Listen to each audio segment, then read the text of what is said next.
በእኛና በእነሱ መካከልስ ያለው መመሳሰል ምንድነው? አራት ልዩነቶችን አይተናል። ከሰዎች ጋር ያላቸው መመሳሰልስ አንድነት ምንድነው ከተባለ እንደዛው ብዙ የሚያመሳስላቸው ነገር አለ። አንደኛ ጂኖችና ሰዎችን ምን ያመሳስላል? የተፈጠሩለት ዓላማ። ሰዎች ለምን ዓላማ ነው የተፈጠሩት? ለዒባደቲላሂ ዐዘ ወጀል በጌታ አላህ ሕግ ህይወታቸውን ሊመሩ አላህን ሊያመልኩ እሱን በብቸኝነት ሊገዙ ነው አይደል? እንደ እንስሳት በደመ ነፍስ ልንኖር አይደለም። ዋናው ነገር ህይወታችንን በአላህ ሕግ እንድንመራ ዋጂብ ያደረገብንን በቻልነው መጠን እንድንፈጽም ሐራም ያደረገብንን ሙሉ በሙሉ እንድንርቅ የፈቀደልንን ነገር በአግባቡ እየተጠቀምን በጌታ አላህ መለኮታዊ መመሪያ ህይወታችንን ቀና እንድናደርግ ነው። ለዒባዳን የተፈጠርነው።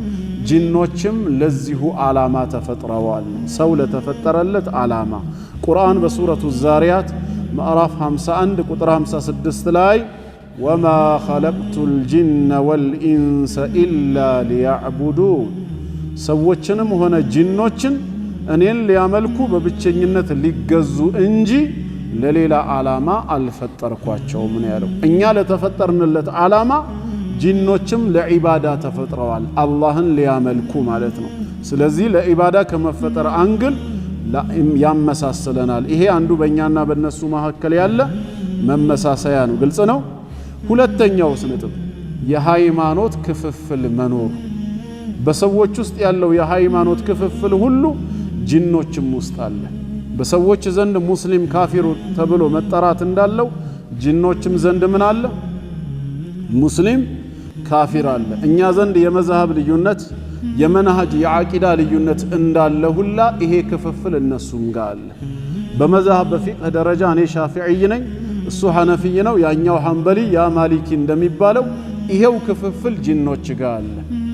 የሃይማኖት የቡድንም ክፍፍል ይሄ ሱኒ፣ ይሄ ሙብተዲዕ ነው፣ ይሄ ሺዕይ ነው፣ ይሄ ሰለፊይ ነው እንደምንለው ያ ሁሉ ግሩፐኝነት እዛም አለ ማለት ነው። ቁርአን ምን ይላል? ሱረቱ ተጋቡን አንቀጽ 2 ላይ ሁወ ለዚ ኸለቀኩም፣ እርሱ አላህ ማለት እናንተን የፈጠራችሁ ጌታ ነው። ፈሚንኩም ካፊሩን፣ ከእናንተ ውስጥ ከሃዲያኖች አሉ፣ ወሚንኩም ሙእሚን፣ እንዲሁም ከእናንተ ውስጥ አማኞች አሉ ነው ያለው። ወላሁ ቢማ ተዕመሉነ በሲር፣ በምትሰሩት ስራ ተመልካች ጌታ ነው አለ። በእኛ በሰዎች ውስጥ አማኞችና ካፊሮች ተብለን የአደም ዘር በጠቅላላ ለሁለት ነው የሚከፈለው ማለት ነው። ልክ እንደዛው ጂኖችም ውስጥ ይሄ መኖሩን ከራሳቸው ከጂኖቹ ንግግር ጌታ አላህ በመለኮታዊ ቃሉ ያወሳልንን ማየት ይቻላል። ሱረቱል ጂን በእነሱ ስም በተሰየመው ሱራው ስለ ጂኖች ምንነት ነውና የሚያወራው ከአንቀጽ 14 እስከ 15 እነሱ የተናገሩትን ጌታ አላህ በቃሉ ነገረ። ምን ብለው? ወአና ሚነል ሙስሊሙን፣ ከኛም ውስጥ ሙስሊሞች አሉ፣ ወሚነል ቃሲጡን፣ እንዲሁም ከኛ ውስጥ ደግሞ ከሃዲያኖች አሉ። ፈመን አስለመ ፈኡላኢከ ተሐረው ረሸዳ፣ የሰለሙና ሐቁን የተከተሉ ሰዎች ቅኑን ጎዳና መርጠው የያዙ ናቸው። ወአመል ቃሲጡን፣ ከሃዲያኖቹ አመፀኞቹ ደግሞ ፈካኑ ሊጀሃነመ ሐጠባ፣ ለጀሃነም እሳት ማገዶ የተደረጉ ናቸው ማለት ነው። ስለዚህ በሁለቱ መሃል ማን ነው? በጂኖችም መሃል አማኝና ከሃዲም ይባላል። እንዲሁም ቁጥር 11 ወደ ኋላ 3 አየት ቀደም ብለን እዛው ሱረቱል ጂን ላይ ብናየው ወአና ሚነ ሳሊሑነ ወሚና ዱነ ዛሊክ ይላሉ። ከኛ ውስጥ ደጋጎች አሉ፣ ከዛ በተቃራኒ ደግሞ መጥፎዎች አሉ። ኩና ጠራኢቀ ቂደዳ፣ የተለያየ አይነት መዝሃብ ያካሄድ መንገድ ባለቤቶች ሆነናል ነው። በመዝሃብም በዓቂዳም የተበታተኑ ማለት ነው። ልክ ሰዎች ውስጥ እንደሚታየው ማለት ነው። ስለዚህ ሁለተኛው ምን ያመሳስለናል ማለት ነው? የሃይማኖት ክፍፍል መኖሩ እኛም ውስጥ ብቻ ሳይሆን እነሱም ውስጥ አለ ነው። እዚህ ላይ ጥያቄ ሊነሳ ይችላል። ሙስሊም ካልሆኑ ሰዎች በተለይ ደግሞ አንዳንድ ሙስሊሞች ግራ ተጋብተው የጋራ ጥያቄ ሊያደርጉት ይችላሉ። በጂኖች መካከል ሙስሊምም ካፊርም አለ ብላችሁ ስትናገሩ እንዴት የሰይጣን ሙስሊም አለ ብላችሁ ታምናላችሁ ይሉናል ተመልሰው። እኛ የሰይጣን ሙስሊም አለ ብለን አናምንም። ሰይጣንም ከመነሻው የሙስሊም መጠሪያ አይደለም። ነገር ግን ግራ የገባው ሰው ቀኝ እንዲገባው አስተሳሰቡ እንዲስተካከል እናንተም ከልብ ማድመጥ አለባችሁ። በመጀመሪያ ደረጃ ሸይጣን ተብሎ የሚጠራ ፍጥረት ራሱ የለም ከመነሻው። ሸይጣን የሚባል የፍጥረት መለያ መጠሪያ ስም ያለው አለ ብሎ የሚያምን ሰው ከምን እንደተፈጠረ ይንገራል። ከምንድነው ሸይጣን የተፈጠረው? ከእሳት ነበልባል ላለው ካለ የሚጠቅሳቸው ማስረጃዎች ሁሉ ስለ ጂኖች የሚያወራ እንጂ ስለ ሸይጣን የሚያወራ አይደለም። ስለዚህ ሸይጣን ምንድነው ከተባለ ሸይጣን ወስፍ ነው፣ ባህሪ ነው። ኩሉ ዓቲን ሙተመርዲን ሚን ኢንሲን አው ጂንን አው ሐያዋን፣ ከሰዎችም ከጂኖችም እንደዚሁም ደግሞ ሰውን ከሚተናኮሉ አውሬዎች ወሰን ያለፈና ክፉ ባህሪን የተላበሰ አካል የሚጠራበት የባህሪ ስም ነው እንጂ ራሱን የቻለ የፍጥረት መለያ ሆኖ አንድ ፍጥረት የሚታወቅበት ስም አይደለም። መላእክት ሲባል ከኑር የተፈጠሩ ፍጥረታትን ነው የምናስበው። ጂኖች ሲባል ከእሳት ነበልባል የተፈጠሩ ናቸው። ሰዎች ሲባል ከምድር አፈር የተፈጠሩ ናቸው። ሸይጣን ሲባል ከምን የተፈጠሩ? ሸይጣን የሚለው ወስፍ ነው። ከነዚህ ሰዎች ከአፈር ከተፈጠሩት እንዲሁም ከጂኖች ከእሳት ነበልባል ከተፈጠሩት ውስጥ ክፉና አመፀኛው ተለይቶ የሚታወቅበት የባህሪ ስሙ ነው እንጂ ራሱን የቻለ ሸይጣን ተብሎ የሚጠራ ልክ እንደ ጂን እንደ መላኢካ እንደ ሰው ሌላ ፍጥረት ሆኖ አይደለም። ተግባብተናል? የአደም ዘሮች በጠቅላላ በጋራ የወል መጠሪያቸው ማን ተብለው ይጠራሉ? ሰዎች ይባላሉ። ከእምነት አንጻር ግን እነዚህ ሰዎች ሙስሊምና ካፊር ተብለው ለሁለት ይጠራሉ። ካፊር ማለት ግን ሰው ያልሆነ ማለት አይደለም። ካፊሩም ሙስሊሙም ሰው ነው በፍጥረታዊ ማንነቱ። በእምነቱ ግን ይሄ ስላመነ ሙስሊም፣ ይሄ ስለካደ ካፊር ይባላል። ጂኖችም ዘንድ ፍጥረታዊ ማንነታቸው የወል መጠራቸው ጂን የሚለው ስያሜ ነው። ከእምነት አንጻር ግን ሙስሊሙል ጂን ሙስሊም ጂኒዎች ተብለው የሚጠሩ አሉ ያመኑት። የካዱት ደግሞ ሸያጢን ሰይጣናት ተብለው ይጠራሉ። ስለዚህ ሰይጣን የሚለው እዚህ ጋር አሁን ሌላ ፍጥረትን ለመግለጽ ሳይሆን እነዛኑ ጂኖች ከሃዲዎችን ለይቶ መጥሪያ መንገድ ነው፣ ባህሪያቸውን ማሳያ ነው። ተግባባን? ግልጽ ነው። ምክንያቱም ሸይጣን የሚለው ቃል ሸጠነ ከሚለው ግስ ነው ርቢ ሆኖ የመጣው። ሸጠነ ማለት አይ በዑደ ማለት ነው። ከጌታው ረሕመት የራቀ የተገለለ የተባረረ ነው። ኢብሊስ ከጌታው ረሕመት የራቀ የተባረረ በመሆኑ ሸይጣን ተብሎ ተጠርቷል። የባህሪ ስሙ ነው እንጂ ጂኒ ነው እሱ ራሱ። ኢላ ኢብሊሰ ካነ ሚነል ጂን በማለት ጎሳው ዝርያው ከጂኖች መሆኑ ተነግሮናል። አቡል ጂንም ነው፣ ዋናው አደማቸው እሱ ነው። ተግባብተናል? ልክ የኛ የሰው ዘር አባታችን አደም እንደሆነ ሁላ የጂኖች አባት ዋናው መሰረት ማን ነው? ኢብሊስ ነው። ተግባብተናል? ሸይጣን የሚለው ወስፍ ነው። ስለዚህ እኛ እዚህ ጋር ሙስሊምም ካፊርም አለ ብለን ለሁለት የከፈልነው የሙስሊም ጂኒና ካፊር ጂኒ ወይ ሸይጣን ማለታችን ነው። ሙስሊም ጂኒዎች በምንም መልኩ ሸይጣን ተብለው አይጠሩም። ሸይጣን የሚባሉት የትኞቹ ናቸው? ከሃዲ ጂኒዎች ናቸው። ልክ ከሰዎች የካደም ሰው ሸይጣን ይባላል። የሰው ሸይጣን የለም እንዴ? የለም እንዴ? አለ። ምን ማለት ነው? ቀን ቀን ሰው ይሆናል፣ ማታ ማታ አካሉ ይቀየራል ማለት አይደለም። ባህሪው፣ ክህደቱ፣ አመፀኝነቱ ሸይጣን የሚል ወስፍ ሊያሰጠው ይችላል። ይሄ ባህሪን መግለጫ እንጂ ሰዋዊ ማንነቱ ተዘንግቶ አይደለም ነው። ተግባብተናል? ስለዚህ ወደ ነጥቡ እንመለስና ረሱል ዓለይሂ ሰላቱ ወሰላም አብዱላህ ብን መስዑድ ባስተላለፈው አንድ ሐዲስ ላይ ምንድነው ያሉት? ላ ተስተንጁ ቢረውት ወላ ቢልዒዛም፣ በእንስሳት ፋንድያም ይሁን በአጥንት እስቲንጃ አታድርጉ አሉ። እንደ ዛሬ ቴክኖሎጂ ተራቆ በቀላሉ በቧንቧ በኩል ውሃ የምናገኝበት ዘመን ባልነበረበት ከ1400 ዓመት በፊት እስቲንጃ ሲያደርጉ የመንጻትን ስነ ስርዓት ሲፈጽሙ አጠገባቸው ባለው በዛፍ ቅርፊት፣ በወረቀት እንደዚሁም በአጥንት በስስ ድንጋዮች ነበር የዛን የሚጠቀሙ ሰሃቦች። ታዲያ የአላህ መልእክተኛ እስቲንጃ ስታደርጉ ቢረውት በደረቅ ባሉ የእንስሳት ፋንድያ ቆሻሻዎቻቸው ማለት ነው በሱ እንዳትጠቀሙ፣ ወላ ቢልዒዛም ከእንስሳት ደግሞ ወይ አውሬ የበላ ወይ የሞተ ስጋው ተበልቶ አጥንቶ የቀረ ይኖራል። ያን አጥንት አንስታችሁ በአጥንትም እንደዚሁ እስቲንጃ አታድርጉ አሉ። ለምን? ፈኢነሁ ዛዱ ኢኽዋኒኩም ሚነል ጂን፣ ከጂን ለሆኑ ወንድሞቻችሁ ዛድ ስንቃቸው ነው። እነሱ እንደ ምግብ ነው የሚጠቀሙት። እናንተ ስለዚህ እስቲንጃ አታርጉበት አሉ። ከጂን የሆኑ ምን አሉን ማለት ነው? ወንድሞች አሉን። አላህ ይጠብቃቸው። አሚን በሉ። ምናልባትም ለኛ ዱዓ ሊያረጉ እኮ ይችላሉ።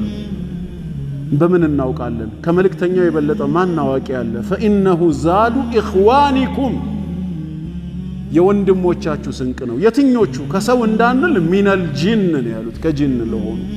ስለዚህ ያመኑት ወንድሞቻችን ናቸው። ወንድሞቻችን ካሉ ደግሞ ቢልሙቃቢል ምኖቻችን አሉ? እህቶቻችን አሉ ማለት ነው። ተቃራኒዎቹ ጠላቶቻችን ናቸው። ኢነ ሸይጣን ለኩም ቁርአን ምን አለ? ኢኽዋን አለ እንዴ? አዱው ነው ያለው። ሸይጣን ጠላታችን ነው። ከሃዲው ፓርት የሚጠራበት ነው። ስለሆነም ፈተኺዙሁ አዱዋ እናንተም ጠላት አድርጋችሁ ያዙት ነው ያለው። ታዲያ ማን ናቸው ወንድሞቻችን ስንል ያመኑት ናቸው ነው። ግልጽ ነው። አሁን ከሰው ጋር ከሚያመሳሰላቸው ሌላው አንዱ ይሄ ነው ማለት ነው። ቁርአን እንዲቀሩ ጌታችን አላህ በችሎታው ሰብስቦ መልእክተኛው ጋር ያመጣቸው ጊዜ ምንድነው ያሉት ጅኖች? ሱረቱል አህቃፍ 46ኛ ሱራ ከአንቀጽ 29 እስከ 31 ወኢዝ ሶረፍና ኢለይከ ነፈረን ሚነል ጂን አለ። ከጅን የሆኑ የተወሰኑ ጭፍሮችን ወደ አንተ ባዞርን ጊዜ እኮ አለ ጌታ አላህ ሁጃ እንዲቆምባቸው መልእክቱ እንዲደርሳቸው ነገ የውሙል ቂያማ በጌታቸው ፊት መልእክት አልደረሰንም ብለው ለክህደታቸው ማመካኛ እንዳይኖራቸው የቁርአን መልእክት እንዲደርሳቸው ሰብስቦ አመጣቸው ጌታችን ወደሳቸው። ምን እንዲሆኑ? يستمعون القرآن የቁርአንን መልእክት ንባቡን የሚሰሙ ሲሆኑ ከዛስ فلما حضروه ስፍራው ላይ በተሰበሰቡ በተጣዱ ጊዜ قالوا انصتوا ከፊላቸው ለከፊሉ ምን አሉ? በሉ አሁን ጸጥ በሉ አድምጡ አሉ። فلما قضي ቁርአኑ ተነቦ ጉዳዩ ካለቀ ከተጠናቀቀ በኋላስ ወለው ኢላ ቀውሚሂም ሙንዚሪን ወደ ህዝቦቻቸው ወደ መሰሎቻቸው አስጠንቃቂ ሆነው ሄደው ተመለሱ አለ። ምን ብለው ሊያስጠነቅቁ? ቃሉ እንዲህ አሉ፣ ያ ቀውመና ህዝቦቻችን ወገኖቻችን ሆይ ኢና ሰሚዕና ኪታበን ኡንዚለ ሚን ባዕድ ሙሳ ከሙሳ ዓለይሂ ሰላም በኋላ የተወረደ የሆነን መጽሐፍ የቁርአንን ሰማን።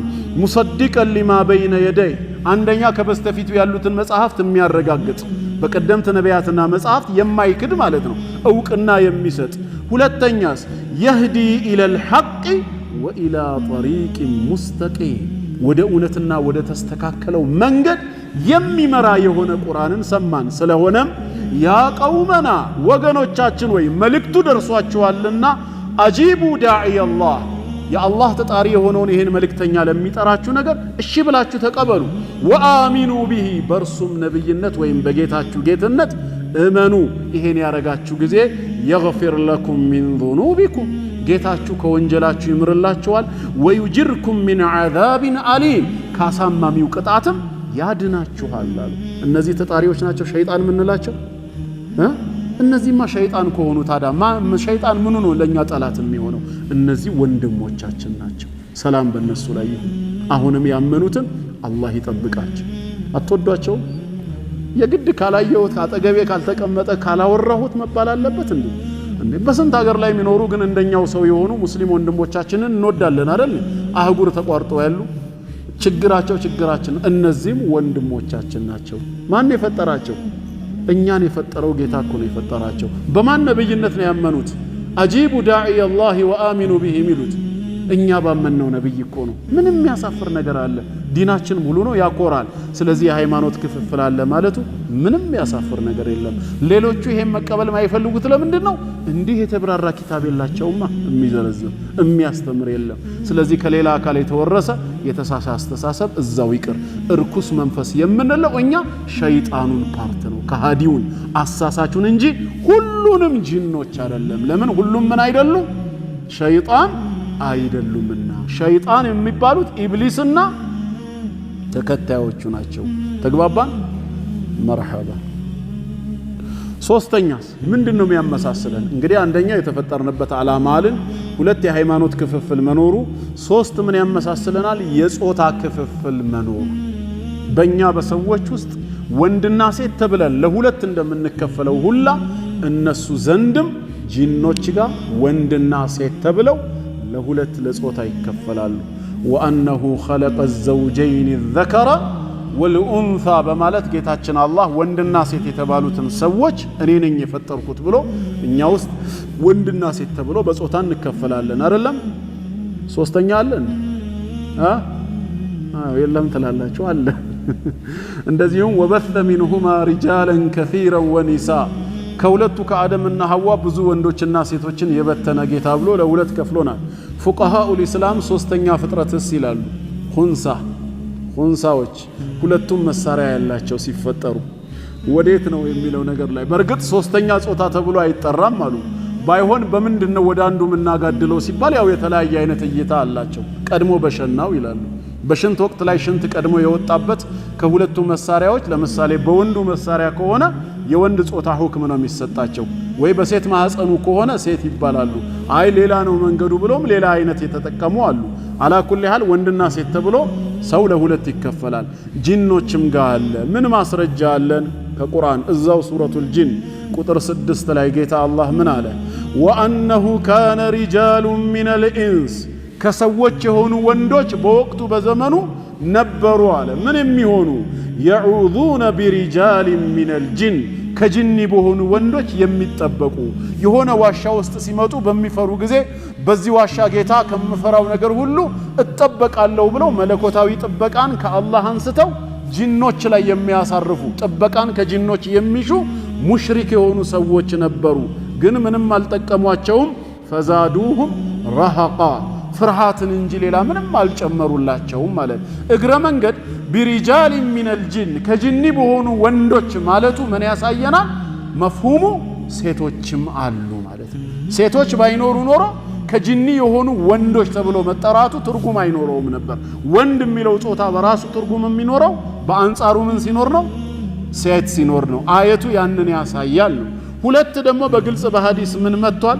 ከአነስ ብን ማሊክ ረዲየላሁ ዐንሁ እንደተላለፈው ነቢያችን ሰለላሁ ዐለይሂ ወሰለም ካነ ኢዛ ደኸለ አልኸላ ሽንት ቤት ሲገቡ የሚያደርጉት ዚክር ምንድን ነበር?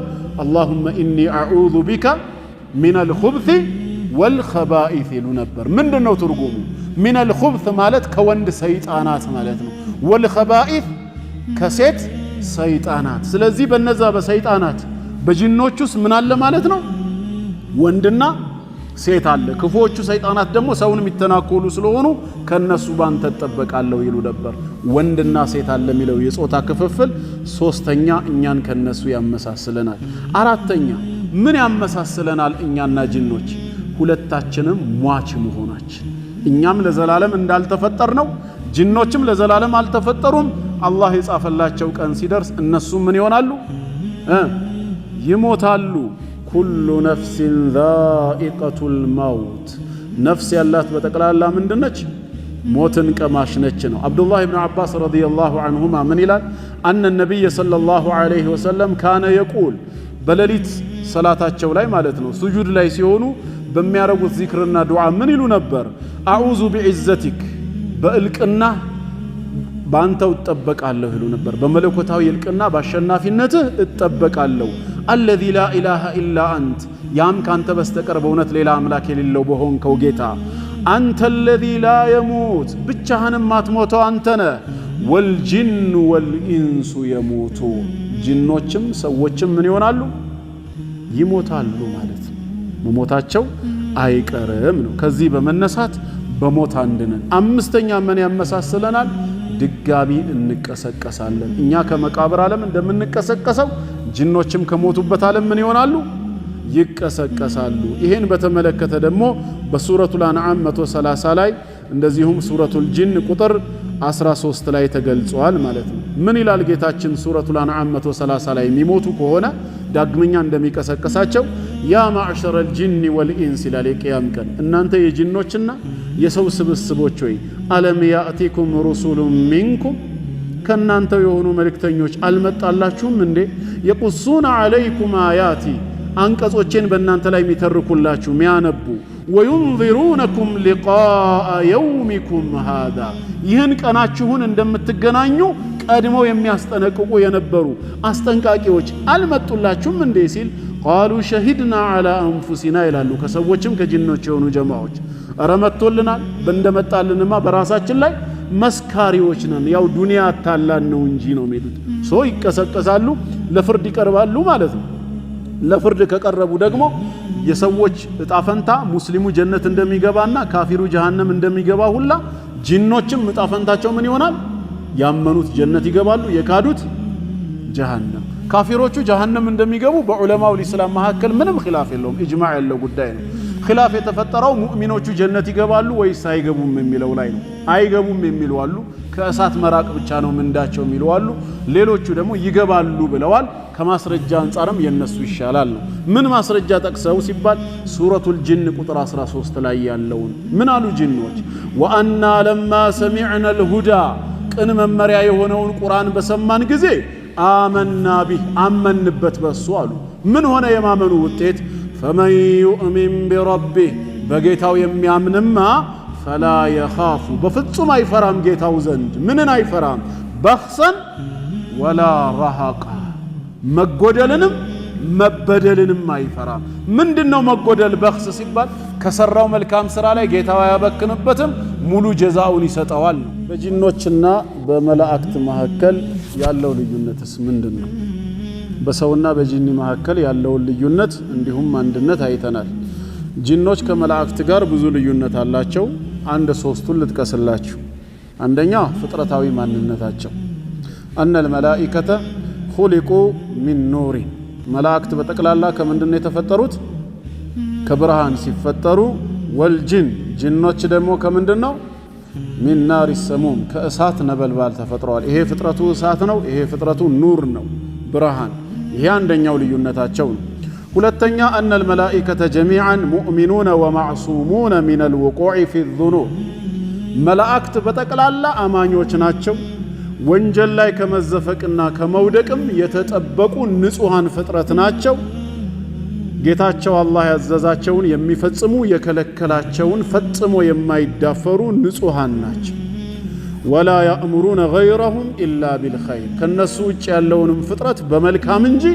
በመጥፎ የማያዙ ናቸው وأما الجن ጂኖች ግን فمنهم المسلم ومنهم الكافر አማኝ ሙስሊም አለ ከሃዲ አለ ومنهم الآمر بالخير ومنهم الآمر بالشر በመልካም የሚያዛለ በመጥፎም ያዛለ ልክ እንደሰው ማለት ነው ይሄ ሁለተኛው ነው ጂኖችን ከመላእክት የሚለያቸው ሶስተኛ ደግሞ መላእክቶች ዝርያ የላቸውም በአንዴ የተፈጠሩ ፍጥረት ናቸው በመራባት አባት ልጅ እየተባለ በዘር በመባዛት አልመጡም ጂኖች ግን ዝርያ አላቸው የኢብሊስ ዘሮች ናቸው ቁርአን እንዳለው አፈተተኺዙነሁ ወذريته አውሊያ እርሱን ኢብሊስና ዘሮቹን የርሱ ረዳት የናንተ ረዳት ወዳጅ አድርጋችሁ እንዴት ትይዛላችሁ አለን ስለዚህ ጂኖች የኢብሊስ ምንድናቸው ዝርያ ናቸው ማለት ነው ሌላው አራተኛ ያው መላእክት ስሜት የላቸውም ሸህዋ